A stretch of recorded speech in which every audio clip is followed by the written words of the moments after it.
everyone, and welcome to day one of Elevate Aviation's virtual cross-country tour. We are so excited to have you join us, and it is extra special because today is International Women's Day.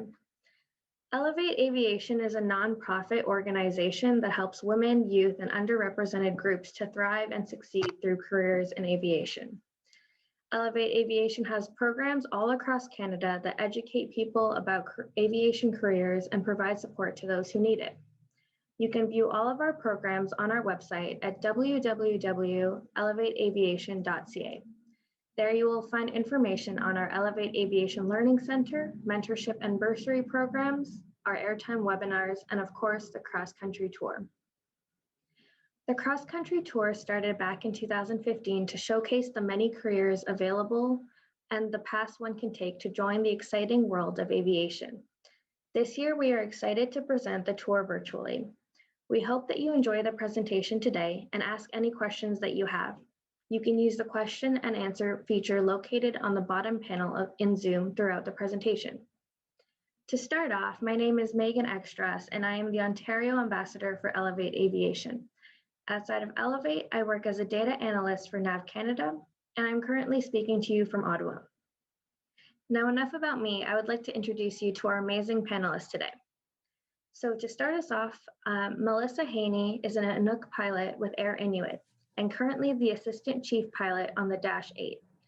Originally from Inukjuak, Quebec, a small fly-in-only community on the Hudson's Bay, she currently lives in Montreal, Quebec. In 2001, she became a flight attendant with Air Inuit. Her love of aviation blossomed with seeing what the pilots were doing as she saw Nunavik from a different angle. She then decided to take the jump and get her pilot's license. Finishing all her courses, she started flying the Twin Otter with Air Inuit and moved up the ranks. In 2016, she became the first female Inuk to reach captain. In 2017, the Canadian 99s honored her with a commemorative stamp. She now mentors young women and Indigenous youth in aviation and is the Air Inuit Sparrow Coordinator that sponsors Nunavik Inuit to obtain their pilot's license. Thank you so much for joining us today, Melissa. How's it going in Montreal? Good, thank you for having me. I'm excited to be on this panel and chat with other women across the country. Awesome, thank you. Our next panelist is Carolina Cortes. Carolina was born in Colombia and moved to Canada with her family when she was 16. As a young child, she always thought flying would be fun, but didn't really consider it as a career until she came to Canada and was introduced to the Air Cadets. Carolina got her glider's license through the Air Cadets. After graduating from high school, she went to the University of British Columbia and studied international relations and started her pilot's license. She completed her licenses slowly and also started working as a dispatcher at her flight school, where she learned a lot. Carolina then finished her licenses and became a flight instructor. Shortly after the Olympics in 2010, she left aviation for some time and explored other career options. Carolina came back to aviation 3 years ago. She renewed her CPL, multi-IFR, and instructor rating and started working as a flight instructor. She was then asked to join the charter side of the company, where she worked for some time until COVID brought her back into flight training on a more full-time basis. Carolina is the mentorship lead for BC and a Class 1 multi-IFR turbine instructor at Montair. She's also a single mom of 2 boys who are 3 and 6 years old. Thank you for joining us bright and early over in BC, Carolina. How's it going over there? Hi, it's going great. I'm super excited to join everybody today. We are excited to have you. And our last panelist is Captain Jackie Ruiz. Captain Jackie Ruiz is a CH-147F Chinook helicopter pilot with the Canadian Armed Forces. Having lived across the country, she is currently posted to 450 Tactical Helicopter Squadron at Garrison Petawawa. She joined the CAF directly out of high school in 2008 at the age of 17. She attended the Royal Military College of Canada, where she was the captain of a women's fencing team and earned her Bachelor of Arts Psychology in 2012. From there, Captain Ruiz went through the 3 phases of military pilot training and earned her wings December 2014. She was then posted to 450 Squadron and is currently working as an instructor pilot there. In 2018, she deployed to Gao, Mali, where she was part of the United Nations Multidimensional Integrated Stabilization Mission as a pilot for Canada's Forward Air Medevac capability. Captain Ruiz is the only female pilot currently at 450 Squadron and is looking forward to the time where she can lead an all-female flight crew. How is the weather over in Petawawa today? It's cloudy and probably about to snow pretty soon. Okay. Well, again, thank you all for joining us. I'm very excited to chat with you and get to know you a little bit better. So let's jump right in. This question is directed to all of you. What is the coolest part of your day-to-day job? You all come from very different roles. Captain Jackie, can you start? Hi, Jackie's fine. Generally just flying. Now that I'm instructing, I'm getting to fly every day. And it's really exciting just teaching people how to fly and passing on the knowledge that was passed on to me previously. So instructing and just the general flying are the greatest parts of my job. Awesome. Melissa? Yeah, I think that it's like Jackie, kind of the same thing. I think every day is different, which makes the every day exciting. Every day is different. We never know what we're gonna have. If it's a new flight, a new place that we've never been to, or weather, it just makes the day exciting. And I think the best thing, like everyone will say here on the panel, is that we have one of the best views in the world. Awesome. Carolina? Well, to echo everybody else, yes, every day is exciting, every day is new. But I also love connecting with my students, connecting with different people in the team. And that I find is one of the best things of my job and every day coming here. Awesome. Okay. So Carolina, I saw in your bio that you actually started in Air Cadets, and I was also an Air Cadet, and it had a pretty significant impact on my life. Would you be able to tell us a little bit more of the impact that Air Cadets had on you, and did that lead to your career in aviation? Oh yeah. When I first moved here, I was 16, so it was kind of a weird time to move to a new place and get to know everything. So the Air Cadets, they helped me by, not only helping me with my glider license, but also introducing me to lots of people, lots of friendships. So I really enjoyed that. And then that's when aviation became possible for me. Before that, I had never really thought about it seriously. I thought, oh yeah, maybe one day, but I never thought it was possible. And then with the Air Cadets, once I got my glider license, I was really in love, and I was like, I can't beat this. Did the Air Cadets help you with any of the strategies that you use in your day-to-day job today to help inspire people when they're training and learning how to fly an aircraft? Well, as an Air Cadet, very young, you learn leadership, and you also learn how to teach people, because we teach each other at the Air Cadets. So all of those skills I started building upon and honing when I was an Air Cadet. And I still use all of those today when I teach my students, or even as a charter pilot, right? Like communicating with my customers as well as with the crew and everybody else that's on the ground. So all of those skills I started to learn with the Air Cadets. Awesome, thank you. I'm gonna jump over to Jackie now. So you joined the Air Force right out of high school when you were 17 years old. Can you tell us a little bit about how you made that decision at such a young age? Yeah, so I grew up flying with my father, I think around 8 years old, it's around the time. And I think it was grade 2 where I decided that I wanted to be a pilot. And then as I got older, we were volunteering out in BC at one of the local airports. And I remember I saw some Air Cadets parading and was like, wow, I want to do that. They're all in unison. That looks so cool. And so when we joined, when we moved to Ottawa when I was 13, I joined Air Cadets there. And that kind of led me to the military aspect. And I just put the two together, and here I am. Awesome. I find that Air Cadets is a very, very small world.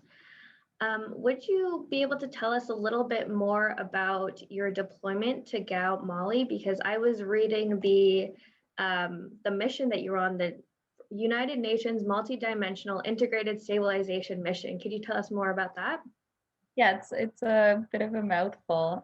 So yeah, the Canadian government agreed to send us there under the United Nations, and we were a part of a forward air medevac capability. So we would have one doctor, one nurse, and two med techs on board the aircraft. And if we got a call, we would bring that capability over to the patient, pick them up, and then bring them to a local hospital, whichever one was nearby. Awesome. I do want to share my screen right now. Jackie did send some pretty interesting photos. All right, and can you see the picture right now? Yep. Awesome. Okay, can you tell us a little bit more about, the aircraft you're in front of and what it was like flying in a totally different part of the world? Yeah, so the aircraft behind me is the Chinook helicopter. That's what I currently fly and what I flew over in Mali. And sorry, what would you like to know about the aircraft? Like also you're flying there. Are the procedures, a lot different than, your normal procedures you would hear, or was it the same with the military? Yeah, so generally our flight procedures are the same. Of course, the flying over there was a little bit different as there was a slight threat over there. So we definitely implemented some tactics with regards to our flying, which unfortunately I can't really get into. But generally our rules and procedures were the same. We just added the tactical aspect to our flying and how we planned our routes and stuff like that. Awesome. Thank you so much. Now I'm going to throw it over to Melissa. This question I'm about to ask you, I acknowledge, is not something typically asked of men, but according to some research that Elevate has conducted, it appears that there actually is a preconception that deters young women that being a pilot will have an impact on your home life and your time that you are able to be at home with your family. Can you let us know a little bit more about your scheduling and if being a pilot has had an impact on being at home? Yeah, for sure. That's a great question. And we do get asked that quite often. And I kind of look at it as, yes, I am a pilot and I do have a family. I do have young children as well. And we also have other colleagues who are kind of working on the same schedule as us. So we have flight attendants who could have the same schedule as us. So that's kind of how I look at it. If they're able to, kind of work their schedule around, why can't we as pilots do the same thing? And I also think that no matter what career you have, what job you have, if you do have a family, it is kind of a puzzle each day and each week and each month to kind of make your schedule work. And I look at, some friends and other colleagues who work Monday to Friday, kind of the typical 9-to-5 job. And I say, oh my gosh, how do you guys do that? And they kind of look at me the other way saying, oh my gosh, how do you, work your schedule around having your kids? But I think we find a way to make it work if it's something that we really want to do. And I'm also lucky that I have very supportive parents who do help me out. So I think that's important to have as well, a really good base to lean on and people around you to help you out along the way. Awesome. Okay.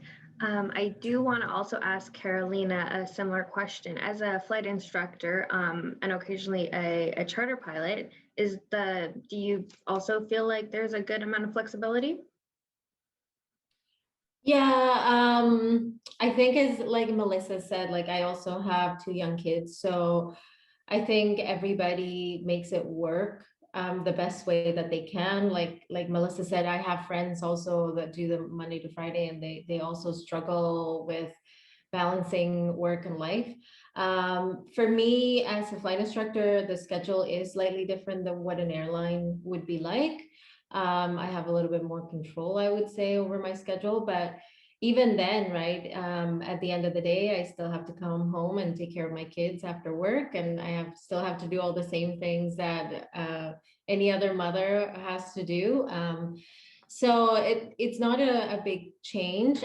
With charter flying, the biggest difference is that you can be on call a little bit more. So it does add a little bit more flexibility, but at the same time, you could be at home a little bit more, which is a good thing. So it's just a matter of trying to make it work. And I also have really supportive parents that help me a lot. But I have had also one of my mentees, for example, she doesn't have the supportive parents, but she has found other ways, like getting other parents at her kid's school to do the pickup and have stay with them for a couple of hours while she finishes her work that day. So we all try to find different ways to make it work. Thank you. We just had a question in from Trevor, which I think flows really well with our conversation right now. How do you deal or cope with human factors such as stress, fatigue, lack of resources on the job that can cause an accident or incident? Jackie, would you be able to start on that? Yeah, absolutely. So prior to every flight, we have a mission acceptance routine, and our FAR scores are part of that. And basically that's just the fatigue risk assessment. So each member of the crew will state on a scale how much sleep they got, how tired they are within the last 5 minutes, that type of thing. So the Canadian Forces does have a fatigue risk management thing already made, which we utilize. Okay, Melissa? Where I am right now at our company, we don't have to deal too much with time zones. So we're quite lucky on that part where 99.9% of our flights are going to be in the same time zone. So we'll kind of wake up in the morning, check into our flight and be off for the day. But we do take the time, and we, like Jackie was saying, for stress, we have things like pre-flight briefings and making sure that everybody's on the same page. And I think the industry now is changing where they do offer lots of courses on human factors and fatigue. So the conversation is kind of going that way, where pilots are being more informed on those subjects. Okay, Carolina? Yeah, I would agree with Jackie and Melissa. And where I work, we actually, before every flight, we have a flight risk assessment that we need to complete. And it basically asks a whole bunch of questions on not just the pilot, but the environment, the aircraft. And it gives us what they call a risk assessment. So it's a low risk or a medium risk or a higher risk. And depending on that risk assessment, we are able to go flying or not. So it's a way of trying to manage all the different factors that are involved when we go flying.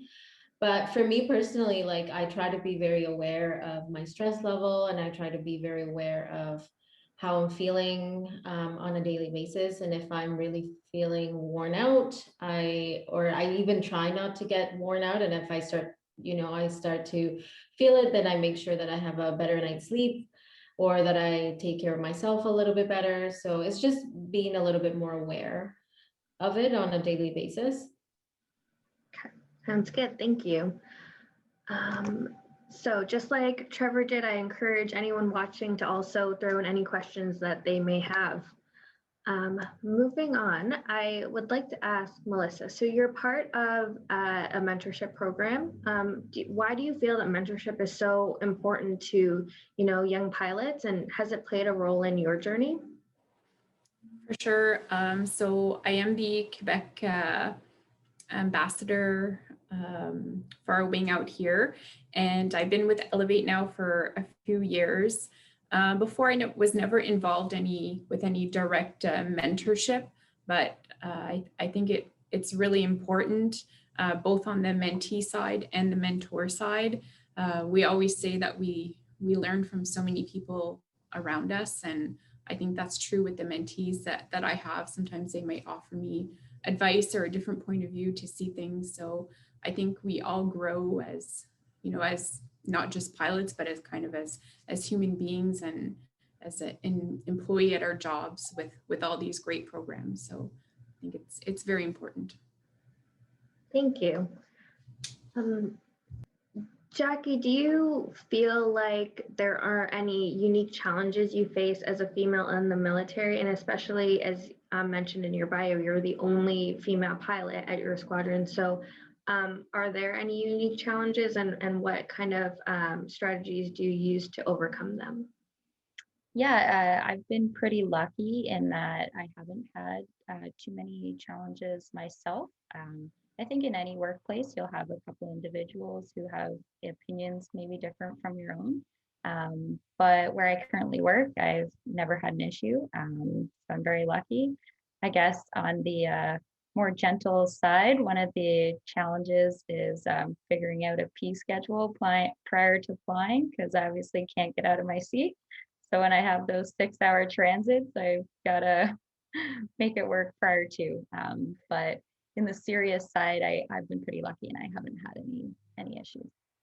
That's great to hear. And I also hope that one day you'll be leading an all-female crew. Yeah, I can't wait. We have one female flight engineer and one female load master, as well as myself. So we're just missing that final pilot to complete our crew there. Almost there. Almost there, yeah. And speaking about unique challenges, as a person who has trained, I genuinely felt bad for my flight instructor sometimes because, you know, when you're training, a lot of things can happen.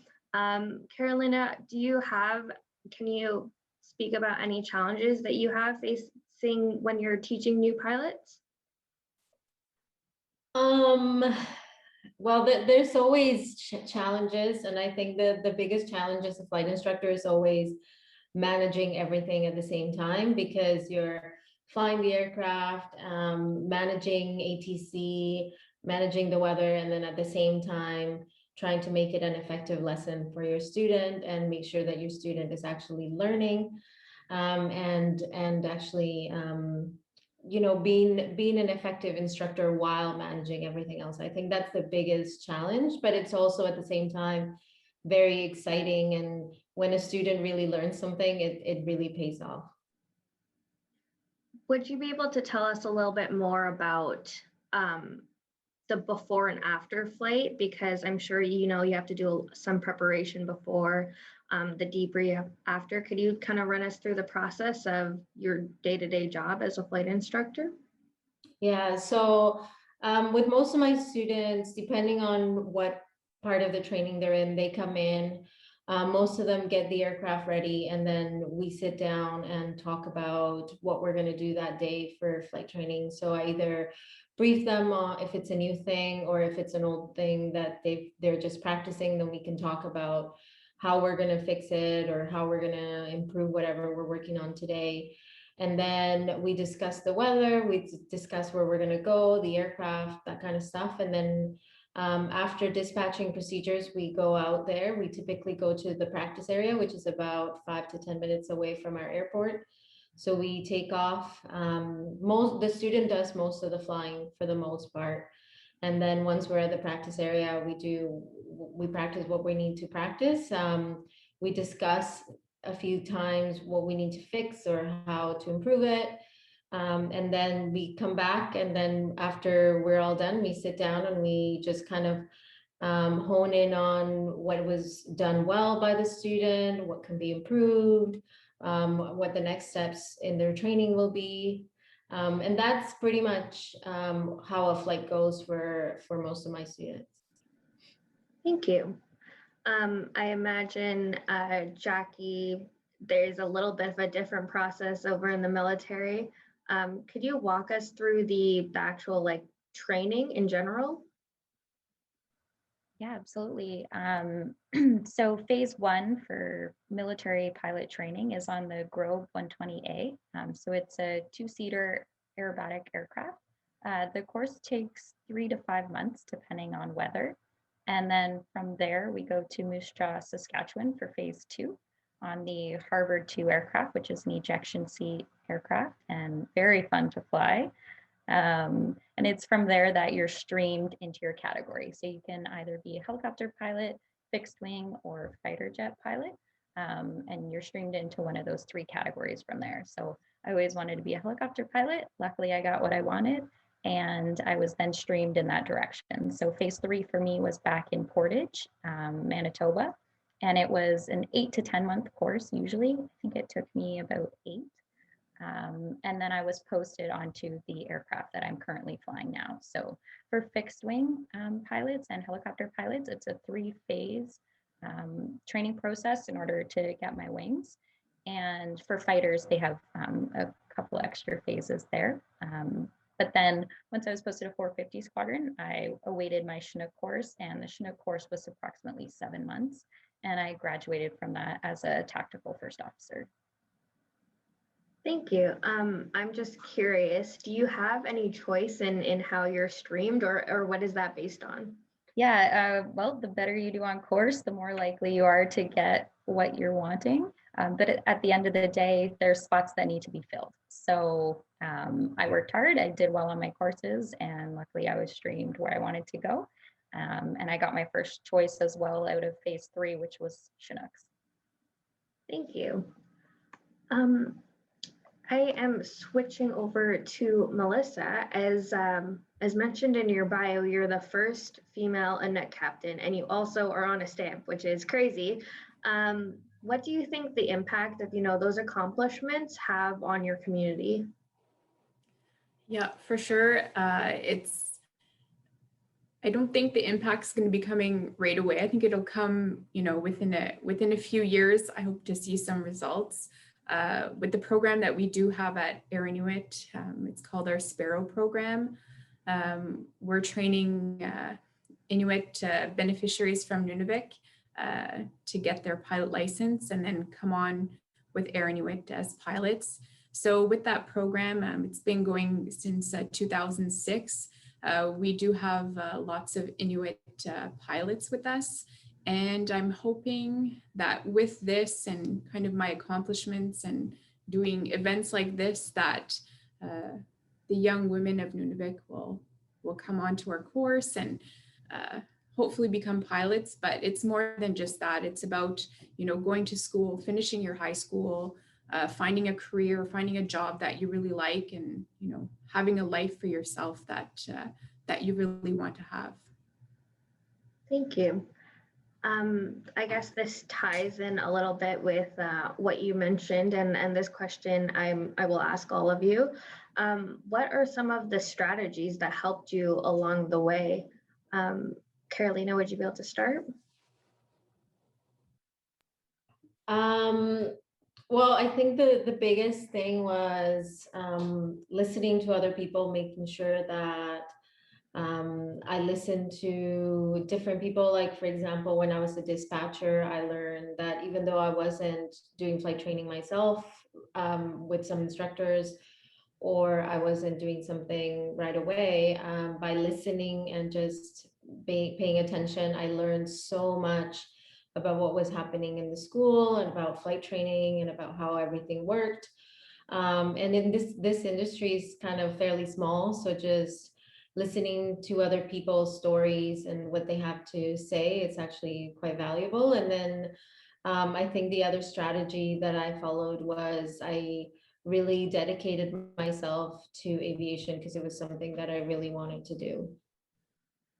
Yeah, for sure. I could tell because you said you took a little bit of time away and you ended up returning back into the industry. So it definitely sounds like, your passion. Jackie, would you be able to talk about any strategies you had?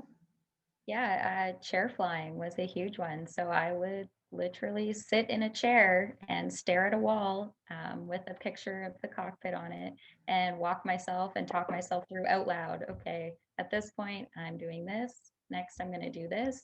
And just getting that flow and walking through really helped me, especially on phase one, where, you know, it is a difficult thing to start. I never had my pilot's license prior to that. So I did grow up flying, but it was just for fun. So being on an actual pilot course, chair flying was definitely huge for me. The other thing is I lived by the motto, work hard, play hard. So during the week, I would stay up studying, do whatever I had to do. And, you know, it didn't always go well. You know, I've failed a flight or two before, and you just have to learn from that experience and continue moving forward. Because if you just focus on that, then it's going to be too much. So continue moving forward. And then I made sure to take a break on weekends and give myself and my mind a chance to relax. So yeah, those two things, chair flying and the work hard, play hard, is what got me through. Awesome. Thank you. Good motto for life. Melissa? Yeah, as Jackie said, chair flying, I'm just at work and I'm sitting in our mock-up room. So there's our chair flying right there.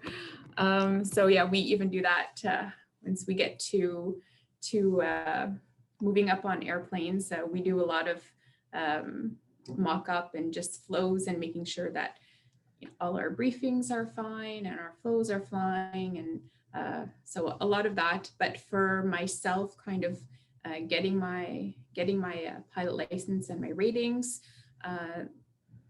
making sure that I'm always studying, I'm always reading.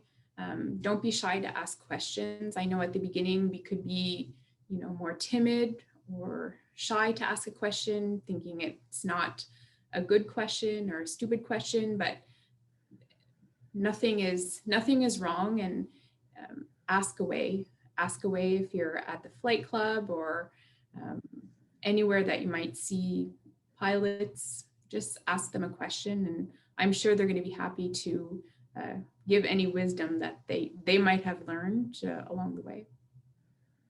Thank you. So we do have some questions for Jackie. Firstly, do you need to go to the Royal Military College in order to become a pilot in the military? So you just need a degree in order to become an officer in the Canadian Forces, and all pilots are officers. So when I went through, you did not have to go to RMC. That's just where I always wanted to go. Right now, I'm not exactly sure what that is. So you'd have to talk to the local recruiting center just for the current practice. Okay. And is the selection process in general, is it very strict? So initially, upon entry to get into the military, you'll do an aptitude test, and you have to score high enough in order to be accepted as a pilot. So there's different levels for each trade, whether it's pilot, air navigator, or any of the Army trades, you know, combat arms, or over in the Navy as well. Each one has a specific requirement. So once you meet that requirement, get past that, then you go on to Aircrew Selection, which is in Trenton. When I went through, part of it was getting into an actual simulator and flying, and you'd be given tasks, and basically it was a computer that was determining your ability to learn and to progress. So you didn't have to be perfect, just as long as you could show improvement. That's what it was looking for. I do know, again, this was 13 years ago now, so it has changed since I went through that process. And I know there's, I don't believe they do sims anymore. They do more computerized training there and testing. So again, local recruiting center, sorry, I can't answer exactly, but yeah, it's changed a bit since I went through. So there are a couple extra things in order to be selected pilot. But those are the two things, the aptitude test and then aircrew selection. Okay, and in relation to what we were talking about before, when your different streams that you get put into, is there opportunity to change that down the road, or are you kind of just stuck in whatever stream you get? You're not stuck, but it's rare for you to change streams. There generally has to be a reason. So I have friends who have changed streams because of their spouse being posted in Petawawa for their whole career, didn't align with their spouse's career, who was also in the military. So there was the opportunity there to do a change there. But there generally has to be a reason, or a lot of helicopter pilots will have issues with their neck because of the night vision goggles that we fly with. So I've also have a friend who transferred out of Chinooks and is now flying fixed wing aircraft because of that. So rare, but possible. Okay, thank you. And I did a little bit of research on this when I was younger, but is it true that you cannot be a pilot in the military if you wear glasses? Again, I'll send you to that recruiting center, but no, I know people who have glasses who are pilots currently. Where I would ask that you talk to the recruiting center is just, I'm not sure if you can come in with glasses, or once you're already a pilot, I do know that it's all right for you to then get glasses. Just that initial intake, I'm not 100% sure on, but I do know pilots in the military who are friends that wear glasses. Thank you. All right, so this is a question that I will ask all of you as well. I think we all know that COVID has had kind of a devastating effect on our industry in general. How has it affected you and your role, your day-to-day role? Melissa, would you be able to start us off? So yeah, it's been a crazy year for everybody. All of us probably have colleagues and friends who've been affected by this. Currently where I am at Air Inuit, we haven't been affected by COVID. Actually, it's been quite a busy year for us. Our cargo capacity has gone up like across the country and across the world. So since there are no roads that lead up to Nunavik, everything goes in by cargo. And because of Nunavik and just the isolation of it, there's kind of been a travel ban there. So a lot of people haven't been coming down to, as we say, the south, Montreal, for shopping or anything. So a lot of people have been ordering stuff online. So for that part, we've been quite busy. And just from our regular day-to-day stuff, it's changed a lot, more for procedure-wise. We have to wear a mask like everybody while flying and while at work. And we also have quite a bit of paperwork kind of to fill in before we go to work. And depending on which flight we're assigned to, we might even have to do a COVID test. So it's been a year of lots of changes and things that we didn't expect to have last year at this time. Yeah, for sure. Carolina?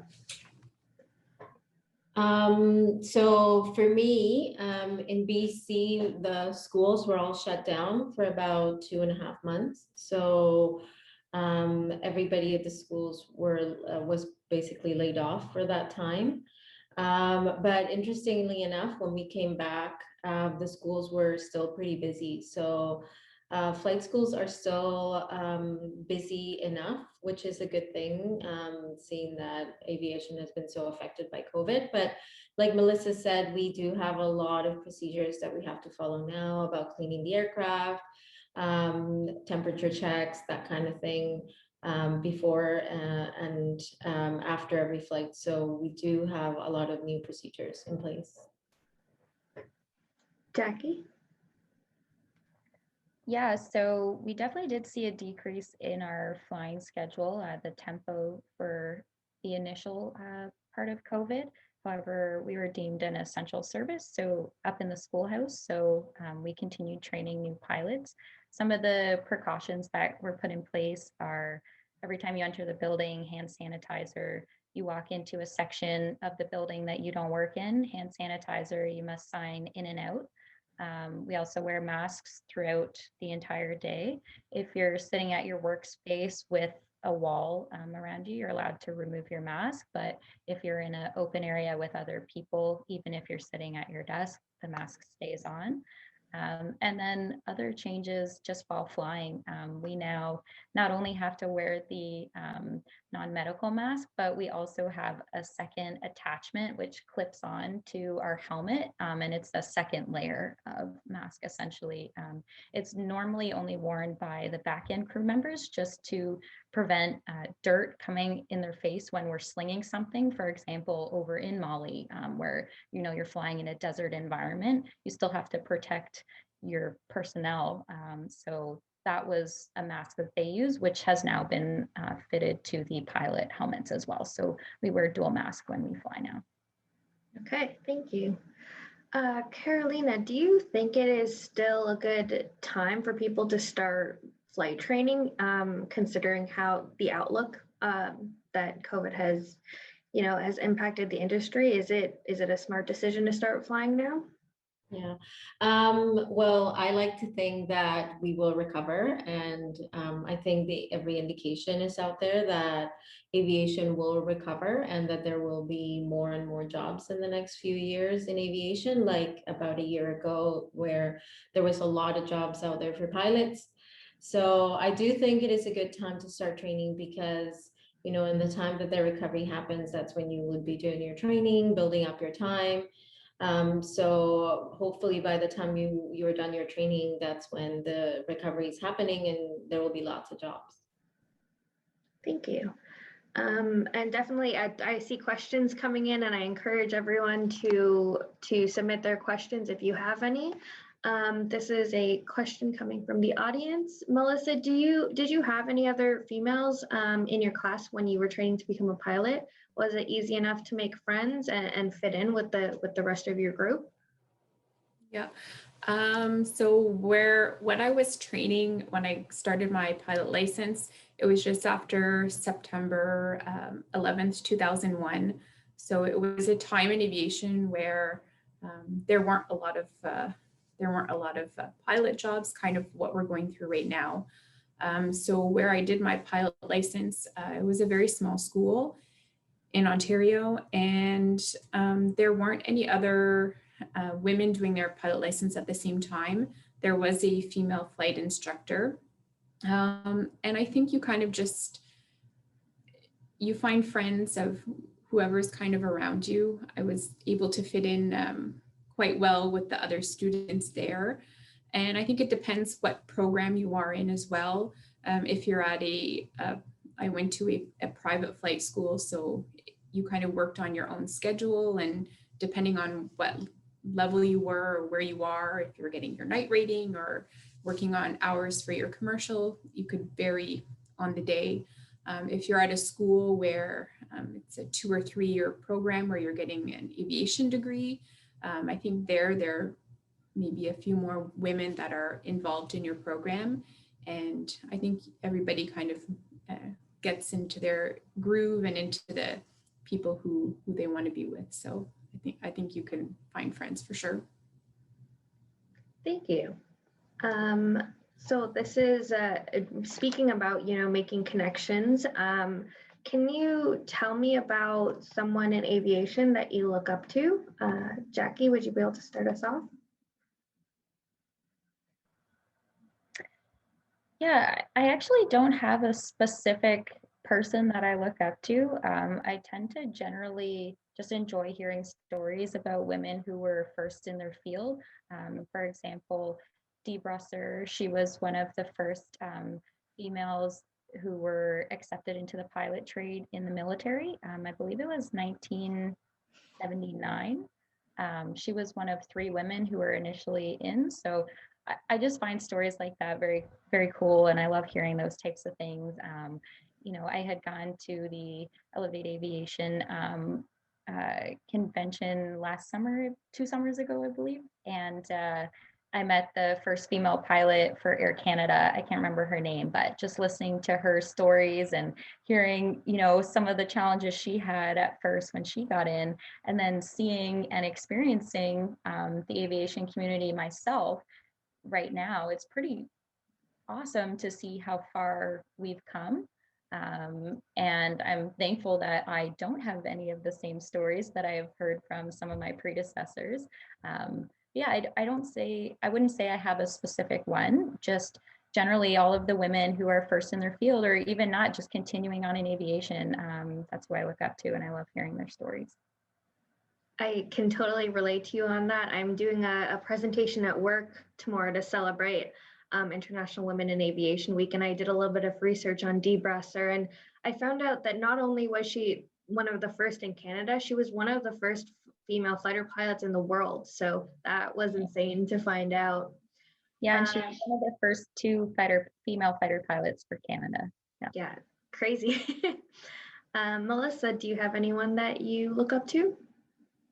I think I'm on the same boat as you guys. I don't have any specific role model that I did look up to. Kind of doing throughout my whole career, getting my license, and even where I am right now. But I think at Air Inuit, we do have a lot of Inuit pilots that are here. And I think we all kind of lean on each other and look up to one another. And hopefully the young new Inuit pilots that are coming up, hopefully we kind of look up to them and their experiences as well. So I think nobody in particular. Thank you. Carolina? Yeah, I'm like Jackie and Melissa, not necessarily one person, but there's so many different women out there that inspire me every day. The woman that did my instructor rating, she's always been one of my role models and / mentors. And so many of the women that are part of Elevate, and sometimes when we have these events or meetings and they tell their stories, I'm just floored by how their stories are so inspiring, like Jackie was saying, and all the different women that are in different places in their careers is just amazing. Some of my students, I am very, very inspired by, because they continue to overcome and continue to train, even though they have hardship or they can't, the different things happen. So there's so many people in aviation that I look up to. Thank and you. I will say that it's not just female for me. I also have male role models as well, and definitely had some throughout my pilot training that helped get me to where I am, teaching me study habits or whatnot. So absolutely, focusing on women today, International Women's Day, but I just want to bring up that I've had a lot of male role models as well who have helped to get me to where I am today. Yes, definitely. Carolina, we got a question.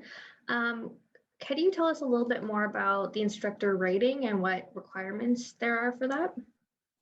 Okay, for the instructor rating, you need to have a commercial license. And once you have your commercial license, or at least you have to have the written exam and the flight test for the commercial license. And then you can start. So you can find a class 1 instructor, and the class 1 instructor will typically do some ground training first. And once that ground training is completed, then you can start your flight training. There will be another written exam for the instructor rating and another flight test for it. Once you complete those 2 successfully, then you would become a class 4 instructor. Thank you. Now, we have some more questions. Have you ever been treated differently because you are a female pilot compared to a male pilot? And if you have any ideas why there aren't more girls in the industry in general. Melissa?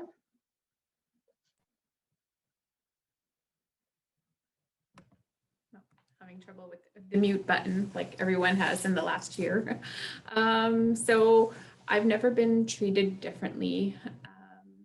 For sure, I've received comments, not really bad ones or things that are going to put me down. But I think it's just about, educating people that, women can do these jobs. One day it'd be nice not to say, oh, you're a female pilot. It would be just, you're a pilot, that's it. There's no male or female attachment to that. And I think if it's in our everyday language, I think maybe these barriers will come down. As for why young girls and women aren't getting into these careers, I think it's goes back to all about education. So just showing the young girls that there are women in these positions, and if we keep showing that and saying that they can do it, I think they will believe it. Thank you. Jackie? Yeah, I've never had any of the instructors or anything like that through my training say anything. I remember in training, I had someone once tell me to my face, luckily, that the only reason I had gotten something that I had wanted was because I was a female, and which was pretty shocking to me. And I immediately nipped that in the butt and said, no, it's because I studied hard and did well on my exams. But that's the only one that really sticks out for me. I don't think I've had anything else other than that one. And yeah, that was a peer of mine. In terms of women in aviation, I'm not sure why there's not more. I love what I do. I love my job. It's awesome. It's always changing. There's always something new. I get paid to fly a helicopter. How crazy is that? So, I mean, I would do that for free. So I don't know why people women aren't as much in aviation, and I hope that that increases. I do know in the military as a whole, by 2026, I believe it is, they want to have numbers up to 25%, which is a realistic goal. And so ladies out there, please come and join if this is something you're interested in doing.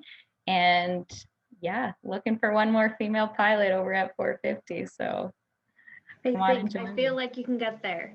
Yeah. Carolina? Yeah, so like Melissa and Jackie, I have not really had any experiences. I think maybe the only time was like 10 years ago, somebody said something on the radio when they heard my voice. I can't even remember what they said, but it was like a comment about a girl on the radio or something.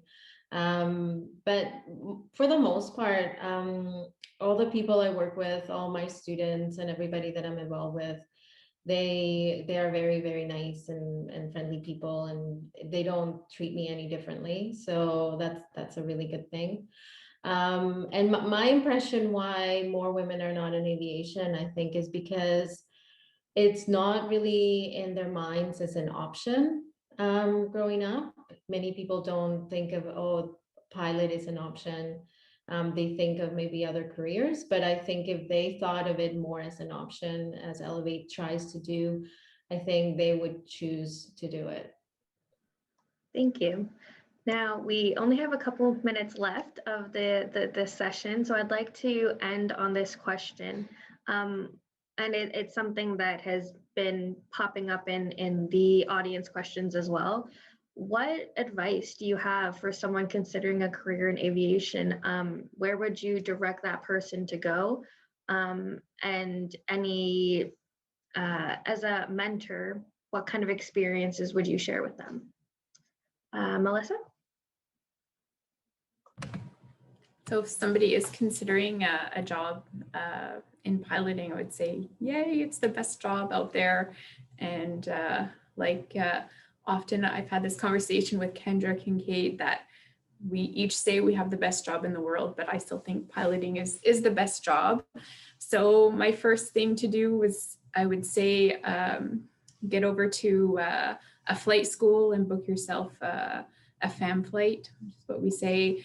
So you're going to go up in a small plane and just to see what it is. Maybe you've never seen a flight deck before. So I think it's a great way to kind of get your aviation bug started and just do it. Thank you. Carolina? Well, there's so many different careers in aviation. So I think this cross-country tour is going to be great because they're going to get to see different careers. But like Melissa, I do think that piloting is the best one. And if they do want to become pilots, then I would definitely send them to a flight school. Or if they do want to join the military, then to a recruiter so they can talk to somebody that is in the military and they can find out what the requirements are. In flight schools, generally the first step is to do an introductory flight or a FAM flight, in which the student goes up for a little bit with an instructor. They get to fly the plane and they really get to see if it's something that they would enjoy. in the future. Thank you. Jackie? Yeah, so first step is the recruiting center. If you want to be in the military, whether it's a pilot or something else. For those of you out there who, maybe want to be a civilian pilot and you just can't afford it because it is a lot of money, the military is an option as it's free. So they'll pay for your education, they pay for all your pilot training, and you get paid while doing it. So this is always an option for those who maybe don't have the money to be a civilian pilot. And the way you, I guess, pay back the military is through service. So again, depending what you do will depend on how many years you owe back. But your pilot training does count towards some of those years as well, and your schooling. So yeah, first step is to the recruiting center. And in terms of advice, it's not easy, it's hard work. And if you're willing to put in the work, then you can absolutely do anything, whether it's be a pilot or something else. Awesome. Thank you so much. This hour has flown by. Kendra had mentioned it would, and I didn't believe her, but it really feels like it. So I would just like to say a really big thank you to Melissa, Carolina, and Jacqueline for taking the time to participate in the cross-country tour this year. I know it looked a lot different, but I would say it was just as much of a success as in previous years. And thank you to all of our attendees for being here. If you have any further questions about what you heard today, please send us an email. The email address is info@elevateaviation.ca. Please be sure to tune in for Elevate's Airtime webinar at 3 p.m. Eastern Time today, and the Aerospace Engineer panel at 12 p.m. Eastern Time tomorrow. And don't forget to visit Elevate Aviation's website for more information on what we do. Thank you again, and have an amazing International Women's Day.